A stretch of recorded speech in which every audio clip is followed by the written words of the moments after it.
El Festival de Cine de Cannes se abre con la dirección de video de Zelensky. Después de una edición cancelada de 2020 years una reunión reducida en el año pasado, el Festival de Cine de Cannes comenzó con la mirada puesta en la guerra de Rusia en Ucrania y un mensaje de video del presidente ucraniano. Estrellas vestidas formalmente como Eva Longoria, Julianne Moore, Berenice Bejo y la estrella de No Time to Die Lashana Lynch estuvieron entre los que recorrieron la famosa alfombra roja de Cannes para la inauguración del 75 Degrees Festival de Cine de Cannes y el estreno de Zombie de Comedia Final Cut. Más estrenos repletos de estrellas, Top Gun, Maverick, Elvis, Agar durante los próximos 12 días. Durante las cuales 21 películas competirán por el prestigioso galardón más importante del festival, para la inauguración y el desfile de alfombra roja cuidadosamente coreografiado que conduce los escalones del Gran Teatro Lumière restaurarán nuevamente uno de los espectáculos cinematográficos más grandiosos después de 2 años de pandemia que han desafiado la estatura exaltada que Cannes derrama anualmente. Pero la guerra en Ucrania permaneció en el centro de atención de Cannes. Durante la ceremonia de apertura del festival, Zelensky habló extensamente sobre la conexión entre el cine y la realidad, y se refirió a películas como Apocalipsis Ahora de Francis Ford Coppola y El Gran Dictador de Charlie Chaplin como fuentes de el poder que le han quitado al pueblo será devuelto al pueblo. Dijo Zelensky. El Departamento de Estado lanza un nuevo programa para rastrear los crímenes de guerra rusos en Ucrania. El Departamento de Estado de EU anunció el lanzamiento de un nuevo programa dedicado a documentar los crímenes de guerra perpetrados por Rusia y otras atrocidades. En el programa, denominado Conflict Observatory, analizará y preservará los datos disponibles pública y comercialmente, incluidas las imágenes satelitales y la información compartida a través de las plataformas de redes. El Departamento de Estado dijo que el programa recibió una inversión inicial de $6 millones y se espera que asegure financiamiento futuro de la Iniciativa Europea de Resiliencia Democrática. Los informes y análisis generados por el programa estarán disponibles en línea a través del sitio web Conflict Observatory.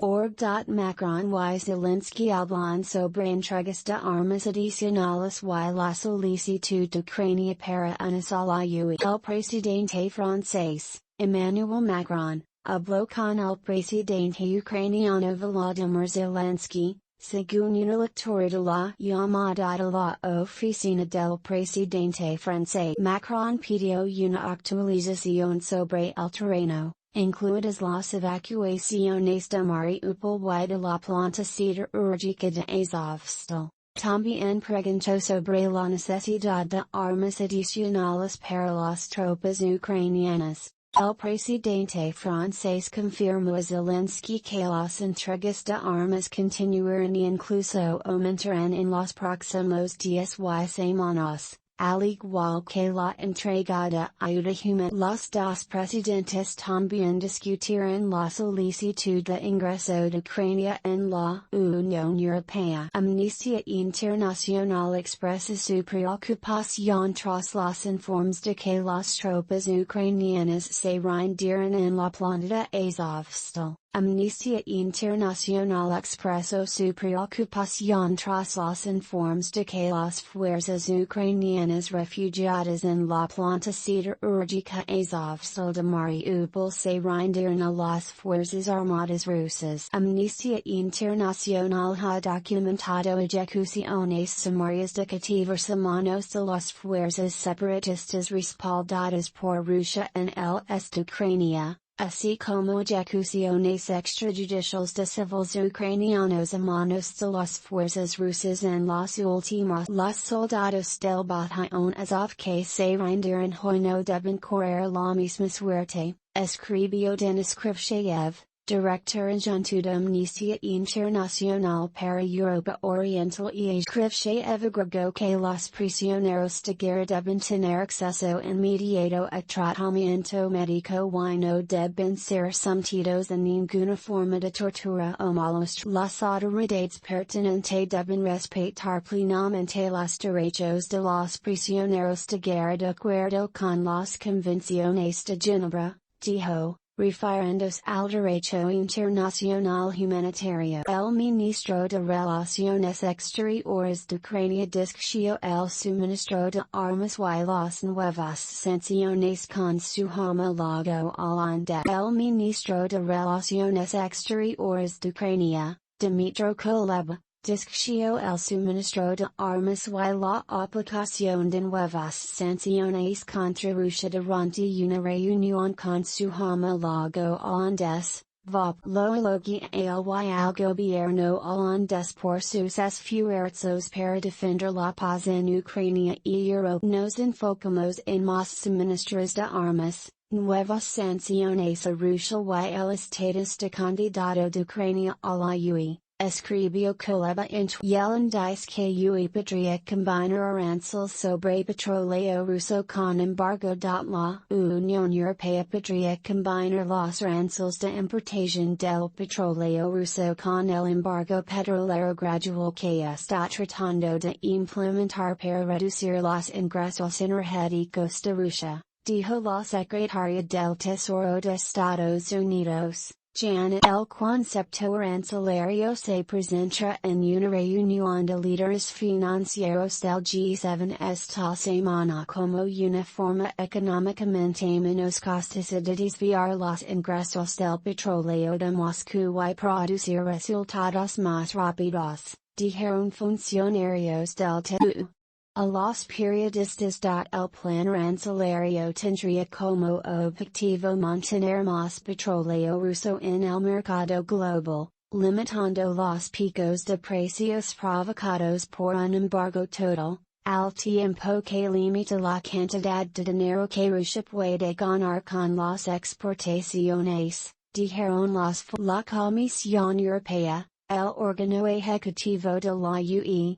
Ha propuesto un embargo sobre las importaciones de crudo ruso que comenzaría a implementarse el próximo año en respuesta a la guerra de Moscú en Ucrania, pero algunos países de Europa del Este que dependen en gran medida del petróleo ruso. Yellen dijo que discutió una amplia gama de opciones para reducir la dependencia europea de la energía rusa con la presidenta de la Comisión Europea, Ursula von der Leyen, en Bruselas y agregó que los aranceles y los embargos son dos cosas que podrían. Blinken habló con la esposa de la estrella de la WNBA Brittany Griner.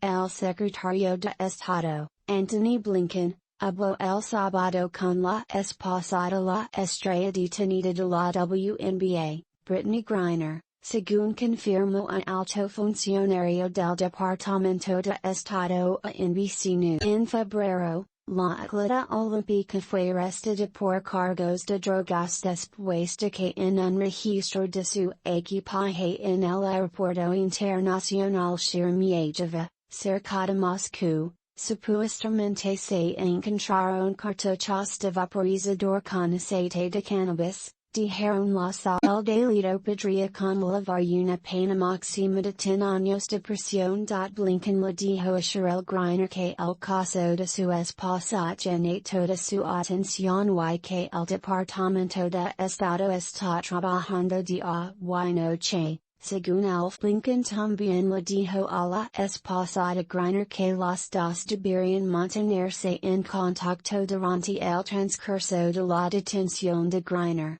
La semana pasada, La presión preventiva de Griner se extendió por un mes. La Casablanca confía en que la OTAN puede llegar a un acuerdo sobre la membresía sueca y Finlandia. La administración Biden confía en que la OTAN puede llegar a un consenso sobre las ofertas de Suecia y Finlandia para una sola organización, dijo la secretaria de prensa de la Casa Blanca, Karina Jean-Pierre, en medio del retraso de Turquía, miembro de los comentarios, hechos a los reporteros a bordo del Air Force One. Se hicieron eco de declaraciones similares del secretario de Estado Antony Blinken. Las objeciones de Turquía parecen haber sido una sorpresa también en Washington, cuyas relaciones con Ankara se han tensado en los últimos años. Estados Unidos suspendió a Turquía de su programa de aviones de combate F-35 por la decisión de Turquía de comprar un sistema de defensa antimisiles. El ministro de Relaciones Exteriores de Turquía, Mevlut Çavuşoğlu, viajaba a Washington para reunirse el miércoles con Blinken. Dice que 3.75 muertos en Ucrania desde el comienzo de la guerra. Naciones Unidas ha confirmado 752 muertes de civiles y 4.062 heridos en Ucrania desde que Rusia invadió a su vecino exsoviético el 24 de febrero. La Oficina del Alto Comisionado de las Naciones Unidas para los Derechos Humanos dijo que es probable que el número de muertos en Ucrania sea mayor, porque el conflicto armado puede retrasarlos. El organismo internacional dijo que la mayoría de las bajas civiles registradas fueron causadas por el uso de armas explosivas con una amplia área de impacto, incluidos bombardeos de artillería pesada y sistemas de lanzamiento de cohetes múltiples, así como misiles y ataques